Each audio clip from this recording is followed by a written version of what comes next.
குயிக்காக சூப்பராக ஒரு வெஜ் குருமா. 4 டேபிள் ஸ்பூன் எண்ணெய் ஊற்றிக்கோங்க. ஒரு துண்டு பிரியாணி இலை, ஒரு அன்னாசி பூ, ஒரு மராத்தி மொக்கு, கொஞ்சமாக கல்பாசி சேர்த்துக்கோங்க.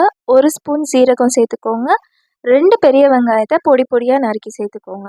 இந்த பெரிய வெங்காயம் நல்லா வதங்கணும். ப்ரௌனிஷாக வர வர வதக்கிக்கோங்க. நல்லா வதங்கி வந்தோன்னா 1 ஸ்பூன் இஞ்சி பூண்டு பேஸ்ட் சேர்த்துக்கோங்க. இதோட பச்சை வாசனை போகிற வரை வதக்கிக்கோங்க. அதுக்குள்ளே நம்ம அரைக்கிறதுக்கு தேவையானது சேர்த்துடலாம். 1/2 ஸ்பூன் சீரகம், 1 ஸ்பூன் சோம்பு, ஒரு 3 கிராம்பு சேர்த்துக்கோங்க. 1 ஏலக்காய், 1 பட்டை, கொஞ்சமாக கசகசா சேர்த்துக்கோங்க. 1 ஸ்பூன் அளவு சேர்த்துக்கோங்க. பெரிய பச்சை மிளகானா 2 சேர்த்துக்கோங்க.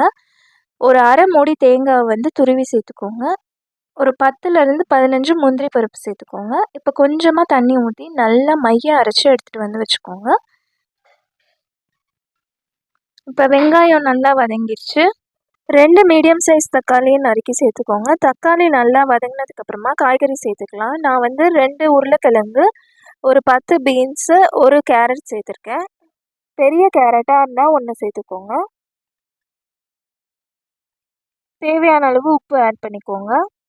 1 டீஸ்பூன் வெறும் மிளகாத்தூள், கொஞ்சமாக 1/4 டீஸ்பூன் அளவு மஞ்சள் தூள், 1 டீஸ்பூன் கரம் மசாலா, ஒரு டீஸ்பூன் மல்லித்தூள் சேர்த்து நல்லா வதக்கிக்கோங்க. இப்போ உப்பு கொஞ்சம் பத்தல, அதனால ஆட் பண்ணிக்கிட்டேன். நம்ம அரைச்சி வச்ச பேஸ்ட்டை ஊற்றிக்கலாம். கொஞ்சம் கொஞ்சமாக ஊற்றி கிளறி விடுங்க. இப்போ நம்ம குருமாவுக்கு தேவையான அளவு தண்ணி கலந்து ஊற்றிக்கோங்க.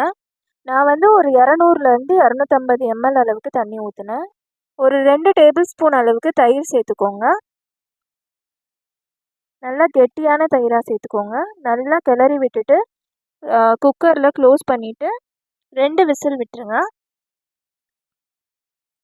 2 விசில் ஆகிட்டு ப்ரெஷர் இறங்கினோன்னே ஓப்பன் பண்ணி பாருங்கள்.